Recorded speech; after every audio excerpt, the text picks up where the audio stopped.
ఒక చిన్న పట్టణం అంచున పాత బండరాలతో కట్టిన ఒక ఇల్లు ఉండేది. ఆ ఇంట్లో రాఘవ్ అనే యువకుడు ఉండేవాడు. తన వృద్ధి తల్లితో కలిసి జీవించేవాడు. జీవితం అతనికి ఎప్పుడూ సులభంగా ఉండేది కాదు. చిన్నప్పుడు తండ్రిని కోల్పోయాడు. చదువులో చాలా తెలివైన అబ్బాయి. పరిస్థితులు అతన్ని మధ్యలోనే ఆపేశాయి. పని కోసం ఎంత తిరిగినా అదృష్టం అతని తలుపు తట్టలేదు. అప్పులు, బాధలు, తల్లి అనారోగ్యం ఇవన్నీ కలిసి అతన్ని చాలా బాధ పెడుతున్నాయి. రాఘవ్కి ఒకటే ధైర్యం, దుర్గమ్మపై నమ్మకం. ప్రతి శుక్రవారం పట్టణం చివర ఉన్న పురాతన దుర్గాదేవి ఆలయానికి వెళ్ళి అమ్మవారి ముందు మౌనంగా కూర్చునేవాడు.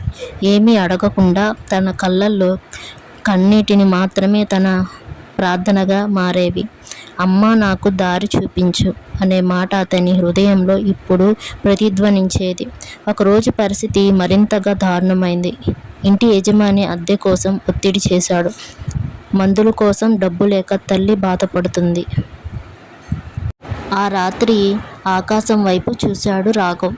ఇంక నాకు తోచడం లేదమ్మా అని ఏడ్చాడు. అతని కళ్ళల్లో ఆవేదన, చేతుల్లో నిరాశ. ఆ రాత్రి అతనికి ఒక విచిత్రమైన కల వచ్చింది. ఎర్రటి కాంతిలో మెరిసే ఒక మహా ఆలయం, గజరాజులు, దీపాలు వెలుగు, సింహాసనంపై దుర్గమ్మ దర్శనమిచ్చింది. ఆమె కళ్ళల్లో కరుణ. ఆమె ఒక మాట మాత్రమే చెప్పింది, రేపు ఉదయం నేను నీ తలుపు తడతాను, భయపడకు.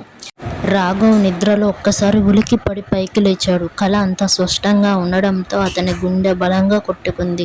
ఉదయం మొదటి కిరణం పడగానే తలుపు దగ్గరే కూర్చున్నాడు. గంట గడిచింది, 2 గంటలు గడిచాయి. ఎవరూ రాలేదు. మధ్యాహ్నం సమయానికి తలుపు దగ్గర మెల్లగా మోగిన శబ్దం వినిపించింది. రాఘవ్ ఒక్కసారిగా లేచాడు, తలుపు తెరిచాడు. అక్కడ ఒక వృద్ధి మహిళ నిలబడి ఉంది. చిరిగిన బట్టలు, చేతిలో చిన్న సంచి, ముఖంలో ప్రశాంతమైన చిరునవ్వు. బిడ్డ, కొంచెం నీళ్ళు ఇస్తావా అంది. రాఘవ్ క్షణం ఆగకుండా అతని మనసులో కల గుర్తొచ్చింది. వెంటనే లోపలికి వెళ్ళి నీళ్లు, కొద్దిగా అన్నం తీసుకొచ్చి ఇచ్చాడు. ఆ వృద్ధురాలు నెమ్మదిగా తింది. వెళ్ళే ముందు సంచిలో నుంచి ఒక చిన్న ఎర్రటి వస్త్రంలో కట్టిన వస్తువు అతని చేతిలో పెట్టింది. ఇది నీకు అవసరం అవుతుంది అంది.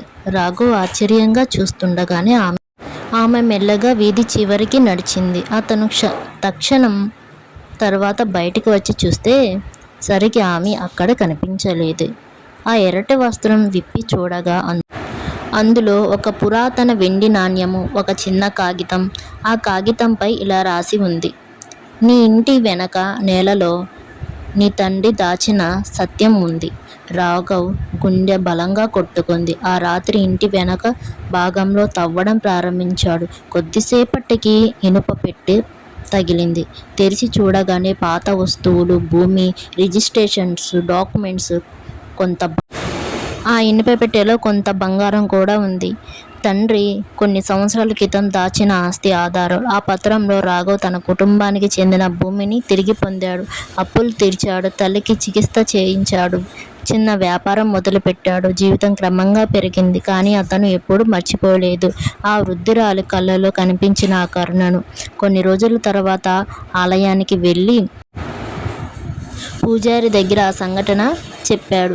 పూజారి క్షణం మౌనంగా ఉండి ఆలయంలోని పురాతన చిత్రాన్ని చూపించాడు. రాఘవ్ కళ్ళలో నీళ్లు నిండిపోయాయి. ఆ చిత్రంలో ఉన్న ముఖం అదే వృద్ధురాలి ముఖం.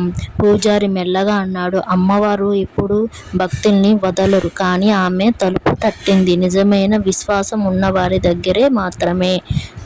ఆ రోజు నుంచి రాఘవ్ ప్రతి శుక్రవారం ఆలయంలో అన్నదానం ప్రారంభించాడు.